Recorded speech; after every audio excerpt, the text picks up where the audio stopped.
जय ने कहा, सुधा ने कहा, सारी दुनिया कहती है कि तू उस लड़की के साथ घूमता है, समझा? डैडी आप समझने की कोशिश क्यों नहीं करते? आप बेकार में गुस्सा हो रहे हैं डैड। अच्छा, अभी तो इतना बड़ा हो गया कि अपने बाप को समझा रहा है। आप गलत समझ रहे हैं डैड। तो क्या तू उस लड़की के साथ घूमता नहीं है? मैंने ये तो नहीं कहा। तो फिर क्या गलत समझ रहा हूं मैं? डैड आप जो उसका मतलब निकाल रहे हैं ना, वो सही नहीं है। ठीक है, तो फिर तू ही सही मतलब बता दे मुझे। मैं उसे चाहता हूं डैड। और वो किस किस को चाहती है इसका पता है तुझे? डैड वो ऐसी लड़की नहीं है, मेरा मतलब है अब वो ऐसी नहीं है डैड। देख, मुझे फालतू बकवास सुनने की आदत नहीं है। मैं सिर्फ बिगड़े हुए पार्ट देखता हूं। पहले क्या था, अब क्या है, इससे मुझे कोई मतलब नहीं है। डैमेज मींस डैमेज, बस। But damage parts can be repaired dad. Damage part को सही भी किया जा सकता है, उसमें क्या बुराई है?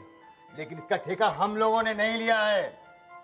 ओरिजिनल ओरिजिनल होता है और डुप्लीकेट डुप्लीकेट। अरे तू भूल गया कि अपने मतलब के लिए उस लड़की ने किस तरह से तुझे इस्तेमाल किया था, तुझे बकरा बनाया था। अरे तुझे शर्म भी नहीं आती यार, है? उसने अपनी गलती की माफी मांग ली डैड। और तू पिघल गया, पिघल गया तू। माफी उसने इसलिए नहीं मांगी कि वो तुझसे प्यार करती है, बल्कि इसलिए मांगी ताकि वो दुनिया के सामने अपना चेहरा छुपाए रख सके। ऐसी कोई बात नहीं है डैड, सुनीला ऐसी लड़की नहीं है। हाँ, अनजाने में उससे कुछ गलतियां हुई हैं, उसने उस गलतियों की माफी मांगी और हमें उसे माफ कर देना चाहिए था। तू उसे माफ कर सकता है, मैं नहीं। क्योंकि जब तू उसके साथ में घूमता है ना, तो ताने तुझे नहीं सुनने पड़ते, मुझे सुनने पड़ते हैं।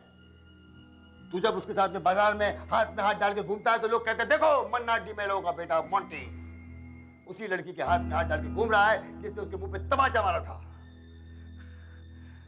और जब ये बात मेरे कान तक पहुंचती है ना, तो जान जल जाती है, मेरी जान जल जाती है। शर्म आती है मुझे तुझे अपना बेटा कहते हुए। मुझे विश्वास है डैड, आप उससे एक बार मिलेंगे। खबरदार जो इस घर में कभी उसे लाया तू, खबरदार, don't you ever dare it. ये आप कह रहे हैं डैड? आप कह रहे हैं ये बात? आपने मम्मी से कैसे शादी की थी वो भूल गए? मोंटी, अपनी जबान को लगाम दे। तू उस लड़की से अपनी मां को कंपेयर कर रहा है। आप मुझे फिर गलत समझ रहे हैं डैड। मैं सुनीला को मम्मी से कंपेयर नहीं कर रहा। मैं सिर्फ आपको याद दिलाना चाहता हूं कि आपने मम्मी से कैसे शादी की और कितना फक्र होता है मुझे इस बात का। आपने मम्मी का सर ऊंचा कर दिया था डैड। तुम्हारी मॉम इस लायक थी, मगर ये 2 टके की छोकरी इस लायक नहीं है। डैड, सुनीला के लिए आप ऐसे घटिया शब्द का इस्तेमाल नहीं करें तो बेहतर होगा। बदतमीज, जबान लड़ाता है मुझसे।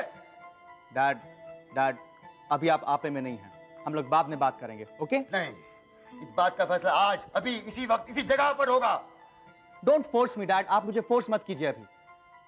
मुझे अभी जाने दीजिए, हम लोग बाद में बात करेंगे, वरना मेरे मुंह से कुछ निकल गया ना तो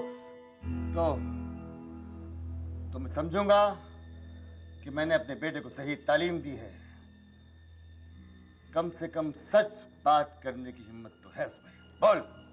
ठीक है डैड, आप सुनना चाहते हैं तो सुनिए। याद कीजिए डैड, याद कीजिए, मम्मी से शादी करने के पहले आप क्या थे? क्या थे आप? क्या आप इस लायक थे किसी अच्छे घर की लड़की आपसे शादी कर सके? अगर मम्मी की शादी का हादसा नहीं हुआ होता ना, तो शायद आपकी शादी मम्मी से नहीं होती। मगर शादी के बाद आप सुधर गए, आप बदल गए।